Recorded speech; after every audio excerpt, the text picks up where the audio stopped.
Hello everyone, this side Pradeep Singh Rana. पिछले class में हमने सेट को कंप्लीट किया था और रिलेशन स्टार्ट किया था। रिलेशन में भी हमने बहुत कुछ कवर कर लिया था। एक रिलेशन में हमने कवर किया था, इक्विवेलेंट रिलेशन हमारा कवर हो चुका था। अब है anti symmetric relation.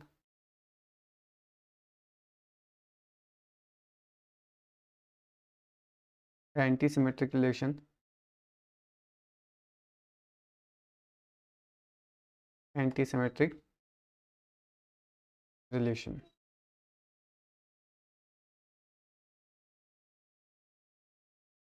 Anti symmetric relation. चलो थोड़ा सा इसकी डेफिनेशन देख लेते हैं, ये कहता क्या है। A relation, a relation on a set, a relation R on a set, on a set A is said to be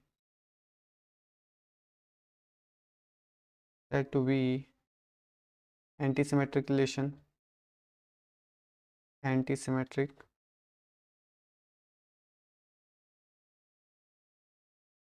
antisymmetric relation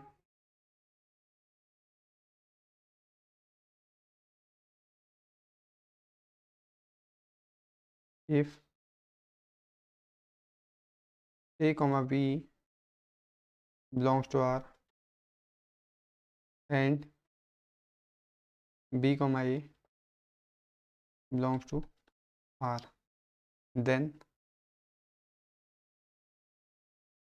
A is equal to B for A comma B belongs to R। ये है antisymmetric relation की definition. A relation R on a set A is set to be antisymmetric relation if A comma B belongs to R. A comma B जो है वो किसी real number पे belong करते हैं और बी कॉमा ए भी ऑल्सो रियल नंबर पे बिलोंग करते हैं। तो यहाँ पे क्या होगा, ए इक्वल टू बी के बराबर होगा। ठीक, that A comma B belongs to R. इसका एक एग्जाम्पल देख लेते हैं।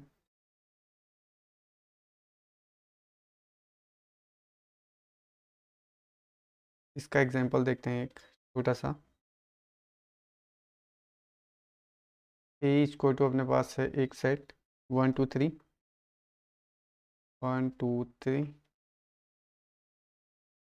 एंड इसका रिलेशन है, लेट रिलेशन है R1 इक्वल टू 1,1, 2,2 और 3,3।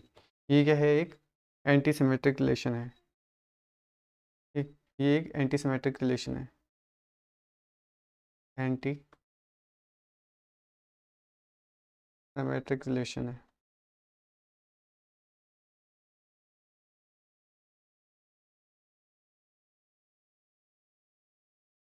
दूसरा एग्जांपल देखते हैं, लेट। चलो इसका दूसरा एग्जांपल देखते हैं। लेट R2 इक्वल टू अपने पास है 2,2, 3,1 एंड 1,3। ठीक, यहाँ पे क्या है, R2 is not anti symmetric, ये एंटी सिमेट्रिक नहीं है। क्यों? क्योंकि जब हम देखते हैं यहाँ का एग्जांपल 3,1 एंड 1,3, एक छोटा सा पॉइंट है, छोटा पॉइंट है लेकिन इम्पोर्टेंट है।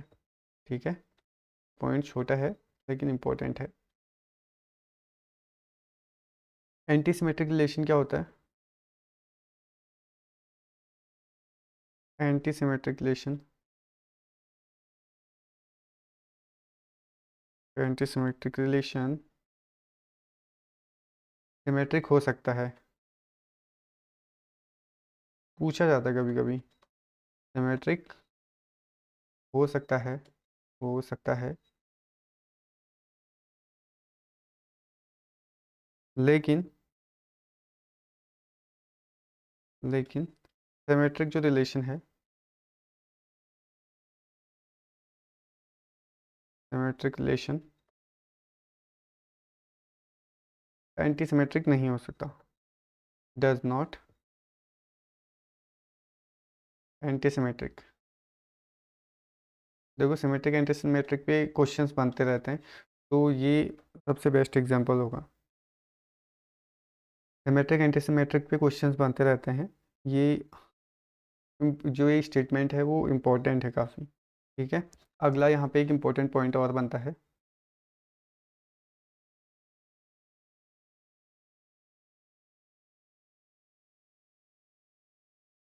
Total number of anti symmetric relation, anti symmetric relation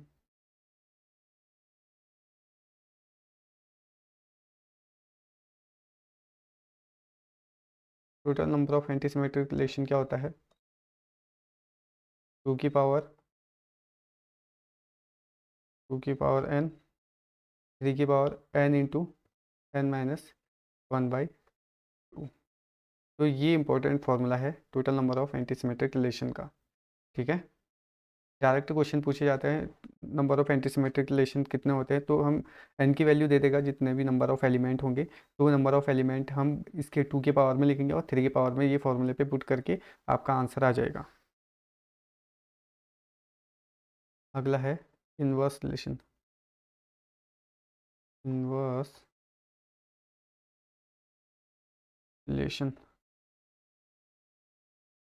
तो हम आर इनवर्स से डिनोट करते हैं, यहाँ पे देखते हैं if a relation R from A to B is defined by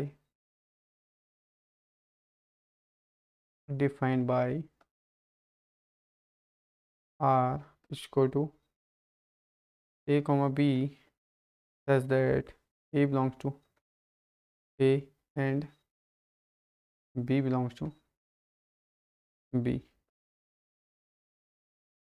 then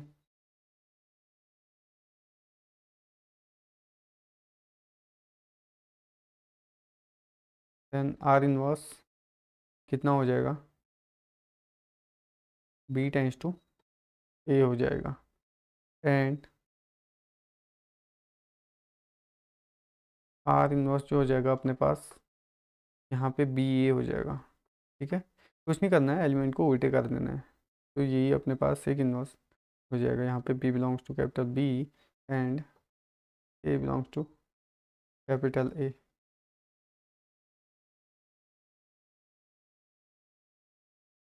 एक एग्जांपल देख लेते हैं। ये अपने पास एक सेट है 1 2 3, अपने पास एक सेट है 1 2 3 और बी दूसरा सेट है ए कॉमा बी, ए कॉमा बी। तो इनका रिलेशन अगर मैं निकालूं, ए का बी पे रिलेशन, तो यहाँ पे 1 comma A 1 comma B, 2 comma A 2 comma B, 3 comma A 3 comma B, 3 comma A and 3 comma B, इस प्रकार से आ जाएगा। अब इसी का अगर मेरे को इन्वर्स निकालना है, तो जो अपने पास यहाँ पे डोमेन और रेंज है, तो जो रेंज है वो डोमेन की जगह पे आ जाएगा और जो रेंज है वो डोमेन की जगह पे आ जाएगा और जो डोमेन है वो रेंज की जगह पे आ जाएगा। ठीक, ये इस प्रकार से आ जाएंगे अपने पास बी कॉमा 2 ए कॉमा 3 और बी कॉमा, इस प्रकार से क्या हो जाएगा, अपने पास इन्वर्स निकल जाएगा। तो इट मीन्स अपने पास अब क्या है, अगर मैं डोमेन ऑफ आर निकालूं, अगर बात की जाए डोमेन ऑफ आर की, डोमेन ऑफ आर, तो आर की डोमेन क्या हो जाएगी अपने पास 1 2 3 और रेंज अपने पास थी, आर की रेंज है अपने पास ए कॉमा बी, ए कॉमा बी। अगर मैं बात करूँ आर इनवर्स की domain, domain of R inverse. Are inverse की डोमेन क्या हो जाएगी यहाँ पे ए कॉमा बी, और रेंज हो जाएगा अपने पास 1 2 3। ये हो जाएगा अपने पास रेंज ऑफ आर इनवर्स और ये range of are.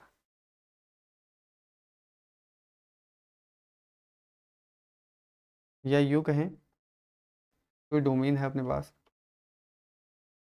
Domain of R equal to range range of R inverse, या range of R equal to domain of R inverse. चलो नेक्स्ट क्वेश्चन है अपने पास, एक क्वेश्चन देख लेते हैं साथ में। ई है अपने पास एक 1,2 एक सेट है, देन ई क्रॉस ई कितना हो जाएगा।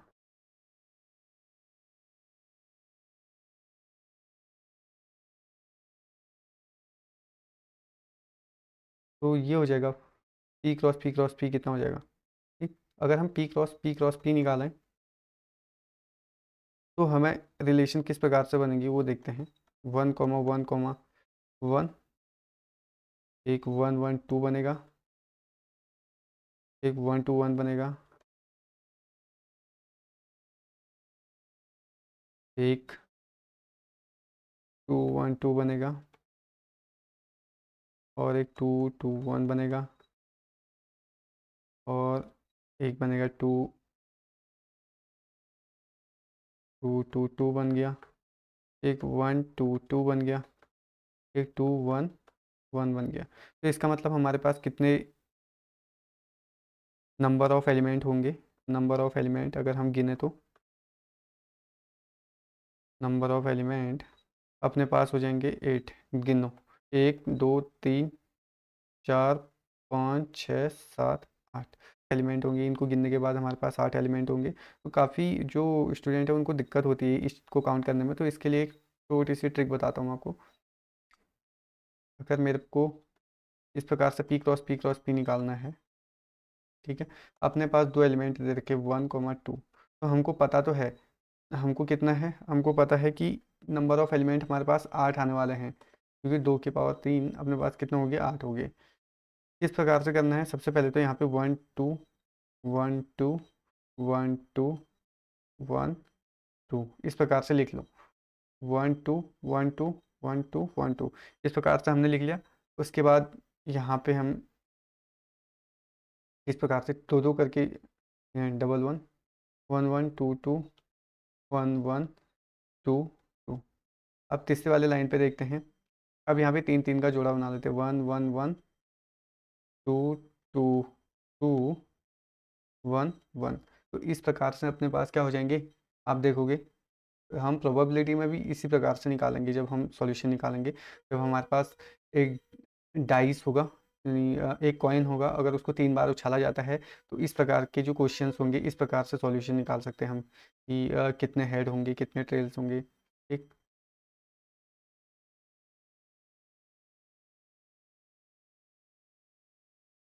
तो इस प्रकार हमें पता लग गया यहाँ से 1 1 1 अपने पास एक सेट ही बनेगा।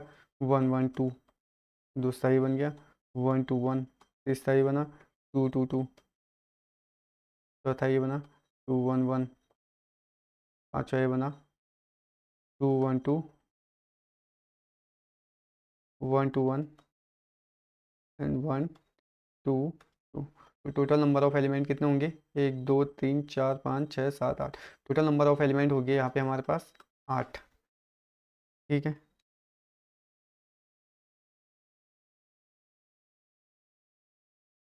अगर हमें पूछा जाता है स्मॉलेस्ट रिलेशन, अगर हमें स्मॉलेस्ट रिलेशन पूछा जाता है, स्मॉलेस्ट रिलेशन क्या होता है, तो अपने पास स्मॉलेस्ट रिलेशन होता है 5। अगर लार्जेस्ट रिलेशन पूछा जाता है, लार्जेस्ट रिलेशन अगर पूछा जाता है, तो लार्जेस्ट रिलेशन क्या हो जाएगा, ए क्रॉस बी। ठीक, अगर स्मॉलेस्ट रिलेशन फाइव हो गया, largest relation A cross B हो गया। और रिलेशन जो होता है, इम्पोर्टेंट पॉइंट है, रिलेशन, जो रिलेशन होता है अपने पास, is a subset of, relation is a subset of A cross B. ये पॉइंट थोड़ा सा इम्पोर्टेंट है।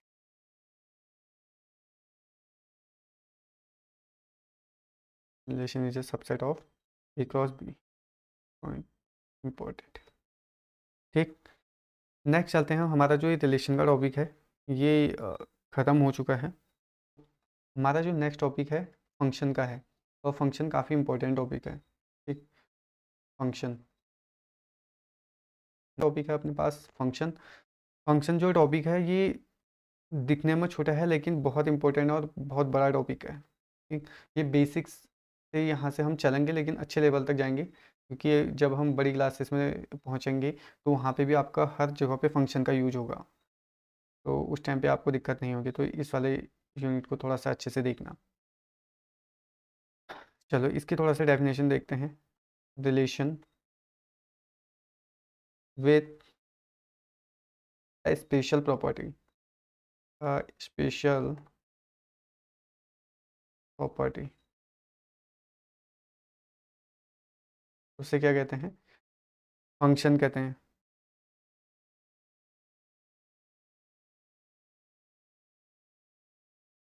इसमें क्या होता है, every element every element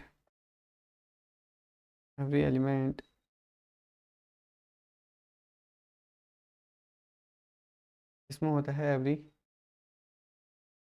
element of A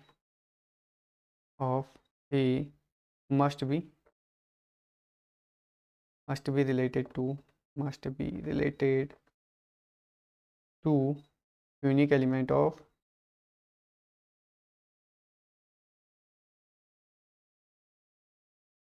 must be related to unique element of must be related to unique element in B. Every element of A must be related to unique element in B. For example हमारे पास अपने पास एक set है A और दूसरा है B। तो यहाँ पे अगर हम इस प्रकार से डिनोट करें, हमारे पास जो रिलेशन है, अगर 1,3 और 3,2,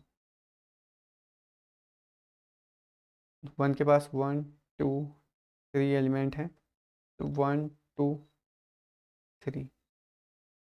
ठीक, और 1 का रिलेशन जा रहा है अपने पास, 1 का रिलेशन 3 में है और 3 का रिलेशन 2 में है।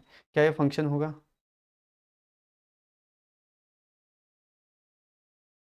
It is function. क्या ये फंक्शन है? सबसे बड़ी बात तो ये। तो मैं आपको बता दूं, जो डेफिनेशन थी अपनी ना यहाँ पे, ये डेफिनेशन में क्या था, एवरी एलिमेंट लिखा है बड़े बड़े अक्षर में, एवरी एलिमेंट। ठीक है, तो एवरी एलिमेंट वाली कंडीशन तो सबसे पहले यहाँ फेल होगी अपनी, ये, क्योंकि एवरी एलिमेंट तो है ही नहीं। टू तो हमारे पास रिमाइंडर बस है ना, टू की तो कोई इमेज बन ही नहीं रही है, इस वाले टू की कोई इमेज बन रही है? टू की कोई इमेज नहीं बन रही है, तो it is not a relation, it is not it is not a function. ये फंक्शन नहीं है, क्योंकि एवरी वाली कंडीशन फेल है, एवरी वाली कंडीशन फेल है, वाली कंडीशन यहाँ पे फेल हो जाती है, फेल हो जाती है, यहाँ पे एवरी वाली कंडीशन फेल हो जाती है। नेक्स्ट एग्जांपल देखते हैं एक।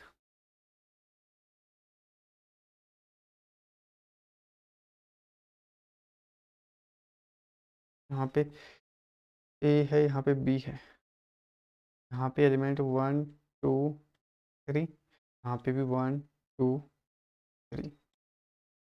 ठीक, और जो रिलेशन है अपने पास, एक का रिलेशन हमने दे दिया 3 पर 2 का रिलेशन हमने दे दिया, 1 पर 3 का रिलेशन हमने दे दिया 3 पर, और 3 का ही रिलेशन हमने दे दिया इस वाले 3 पर। 1 पर 3 का रिलेशन 2 पर है, 1 बार 3 का रिलेशन 3 पर है।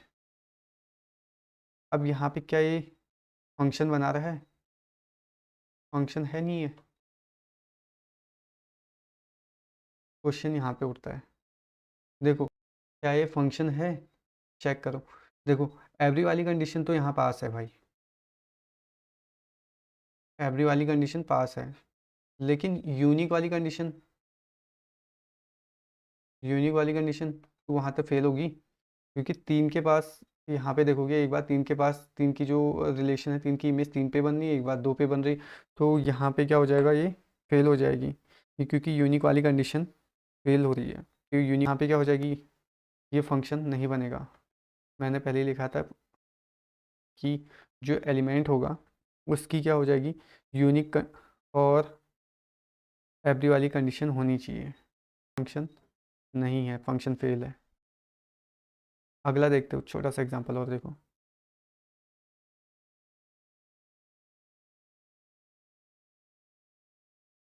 यहाँ पे भी ले लो 1 2 3, यहाँ पे 1 2 3।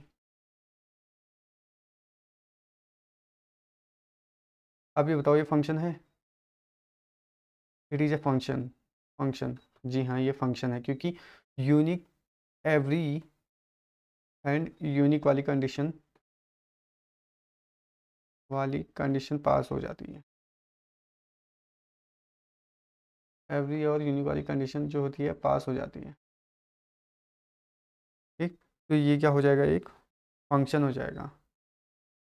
नेक्स्ट देखते हैं एग्जांपल।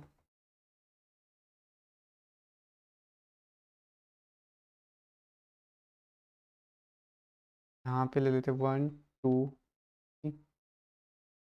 यहाँ पे भी 1 2 3। ठीक, 1 की इमेज 2 के साथ, 2 की इमेज 2 के साथ, 3 की इमेज 3 के साथ। क्या ये फंक्शन है? फंक्शन है या नहीं है?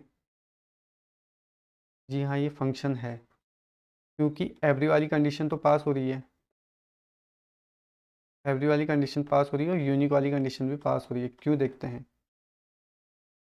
क्योंकि every element of A unique image in B, एक की इमेज सेपरेट इमेज है, दो की इमेज भी 2 है, 3 की इमेज भी 3 है, तो एवरी एलिमेंट ऑफ ए जो ए की इमेज है वो तो यूनिक बन ही रही है ना बी के साथ, तो ये फंक्शन हो जाएगी। मतलब मैं आपको साफ से शब्दों में ये बता दूं कि इस प्रकार की जो इमेज होंगी, इस प्रकार की एक पॉइंट पर जो इमेज बनेंगी, इस प्रकार की इमेज, ठीक, ये इमेज जो है ये फंक्शन बनाएंगी, ये फंक्शन बनाएंगे भैया। और अगर अपने पास इस प्रकार की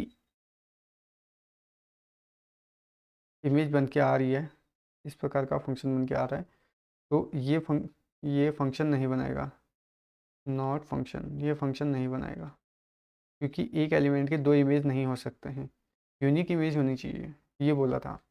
एक की एक यूनिक इमेज होनी चाहिए बी में, तो इनकी एक यूनिक इमेज है, इसकी भी है, इसकी भी है, इसकी भी है। हमने पिछले वाले क्वेश्चन में देखा था यूनिक इमेज यहाँ भी है, ठीक है, यहाँ भी यूनिक इमेज है, यहाँ भी है, यहाँ भी है।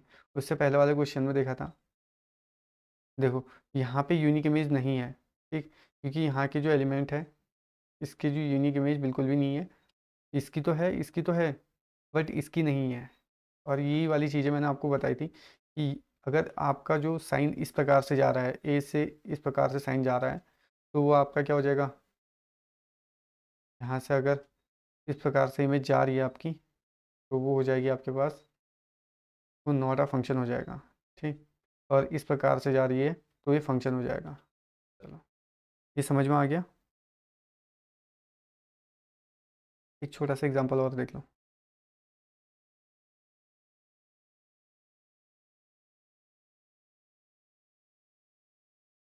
ए बी सी डी, यहाँ पे देखा हमने 1 2 3 4, इसकी इसके साथ है, इसकी इसके साथ है, ये भी इसके साथ है और इसके भी इसके साथ है। ये भी एक फंक्शन होता है, फंक्शन, ये भी एक फंक्शन है। यूनिक और एवरी वाली कंडीशन यहाँ पे फॉलो हो रही है, क्योंकि every element of A is a unique image in B, जो हमने डेफिनेशन में लिखाया था यहाँ पे। ठीक है, जो यहाँ पे आप देख सकते हो डेफिनेशन में लिखा रखा है, every element of A must be related to a unique element in B. इसके साथ एक यूनिक एलिमेंट के साथ रिलेट होना चाहिए।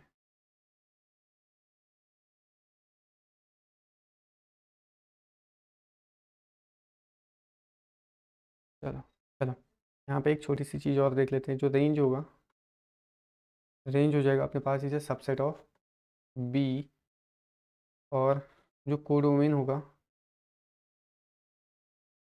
ये तो पूरा बी ही हो जाएगा। ठीक है,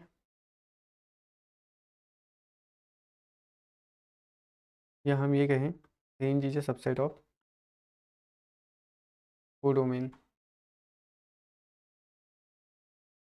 ये कह लें, तो ये भी सही होगा।